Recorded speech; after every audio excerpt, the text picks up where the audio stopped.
حصاد الأسبوع، أهلا وسهلا بكم.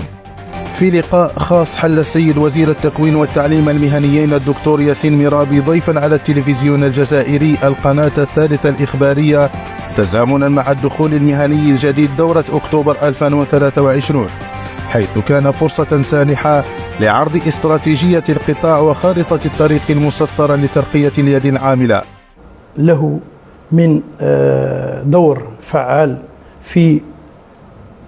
تأهيل اليد العاملة وتكوين اليد العاملة المؤهلة التي تدخل باقتدار إلى عالم الشغل. ومما جاء في تدخل السيد الوزير الترتيبات التي يعدها القطاع للدخول التكويني الجديد وأهم التجهيزات التي يوفرها خصوصا بالنسبة لفئة ذوي الاحتياجات الخاصة. استعدادا كبير للدخول المهني في هذه السنة على غرار السنوات السابقة، ولكن هذه السنة بتميز ففي مجال الهياكل فنحن أمام 1224 مؤسسة تكوينية. خلال هذا اللقاء تطرق السيد الوزير للتطور الذي شهدته مدونة الشعب والتخصصات الجديدة التي أضيفت لها، مبرزا أهمية اتفاقيات الشراكة المبرمة، ليمر بعد ذلك السيد الوزير إلى الحديث عن الصالونات والمعارض المنظمة من طرف الإدارة المركزية وما لها من نتائج إيجابية، منهيا اللقاء بالرهانات المستقبلية في ظل الرقمنة التي يوليها القطاع أهمية بالغة.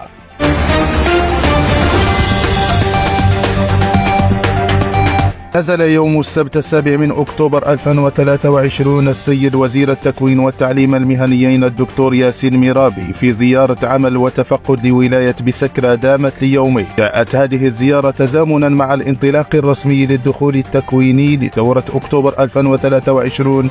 تحت شعار التكوين ورهانات التجديد الاقتصادي.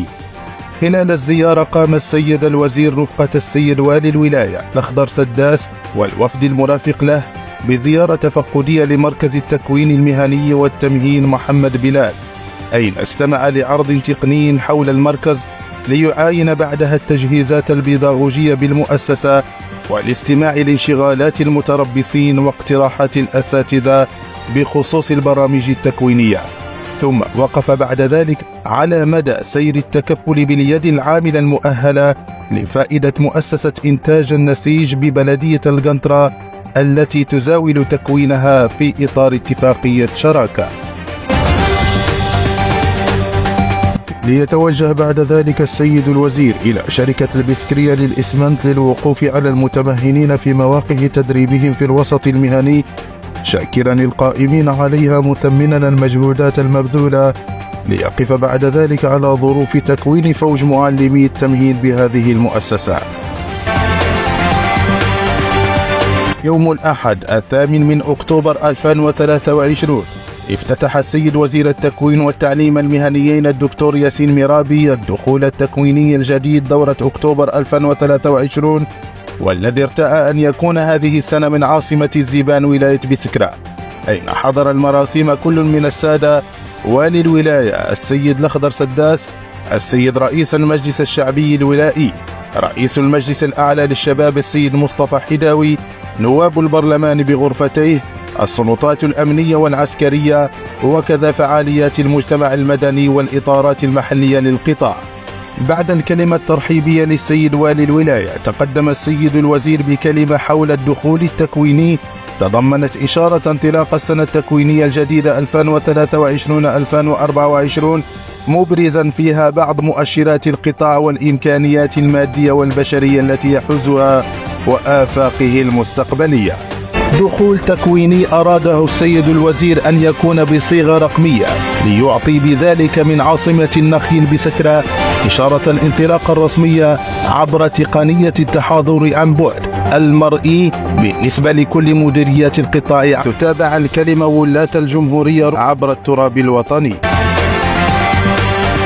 في كلمة ألقاها رئيس المجلس الأعلى للشباب السيد مصطفى حيداوي بمناسبة انطلاق السنة التكوينية 2023-2024 عرج فيها على الدور الهام الذي يلعبه قطاع التكوين المهني في بناء قدرات الشباب وتعزيز الديناميكية الوطنية التي تشهدها الجزائر الحبيبة. كما أبدى السيد رئيس المجلس الأعلى للشباب إعجابه بالقفزة النوعية التي يشهدها القطاع، خصوصا وأن الدولة الجزائرية تعول على الارتقاء بمستوى التكوين مواكبة للتوجهات التي تعتمد على الرقمنة والمقاولاتية كحلين أساسيين لتحقيق ما تطمح له الجزائر الجديدة. كما نوه السيد مصطفى حيداوي في كلمته إلى أن قطاع التكوين المهني قطاع استراتيجي ذا أهمية بالغة يمكن الاعتماد عليه في عملية النهوض بالتكنولوجيا وتطور البلاد في مختلف المجالات. تعتبر هذا القطاع قطاعا استراتيجيا وقطاعا واحد من الخيارات التي توجه لها الطلبة، وتفتح مجال كبير لشبابنا خصوصا طلبة ومتربصي التكوين المهني ليغتنموا هذه الفرصة ويشعروا بالاعتزاز بأنه منتمي لقطاع حيوي يزوده بالكثير من المؤهلات والقدرات والفرص التي تجعله بإذن الله تعالى في المستقبل فاعلا أساسيا في هذه الديناميكية الوطنية التي تشهدها بلادنا. على هامش مراسم افتتاح الدخول التكويني دورة أكتوبر 2023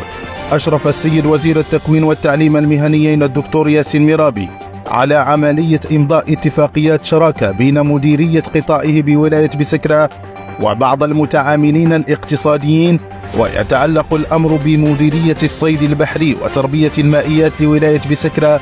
والجزائرية للمنسوجات وحدة النسيج لولاية بسكرة. كما قام السيد الوزير بزيارة المعرض الولائي لمنتوجات التكوين المهني بمركز البحث العلمي والتقني للمناطق الجافة، أين أبدى إعجابه بما تزخر به هذه الولاية العريقة من إرث تاريخي يظهر جليا على سواعد أبنائها. وكآخر نقطة من زيارة العمل والتفقد، قام السيد وزير التكوين والتعليم المهنيين الدكتور ياسين ميرابي بزيارة للمعهد الوطني المتخصص في التكوين المهني حسان محمد، استمع فيها في بادئ الأمر إلى بطاقة تقنية حول المعهد ليتفقد بعدها المرافق البيداغوجية والإدارية، مستمعا إلى انشغالات الأساتذة والمتكونين في تخصصات شعبة الفلاحة، حيث أمر السيد الوزير بضرورة متابعة وضعية خريجي المعهد الذين تم توظيفهم في المؤسسات العمومية منها والاقتصادية، ليتوجه بعد ذلك إلى جناح إقامة المتربصين والمطعم، أين قدم السيد الوزير عديد الملاحظات والتحفظات بخصوص وضعية المعهد وكذا متربصي الداخلية، حيث أسدى تعليمات مستعجلة لتدارك النقائص المسجلة خاصة التي تخص الظروف المعيشية للمتكونين.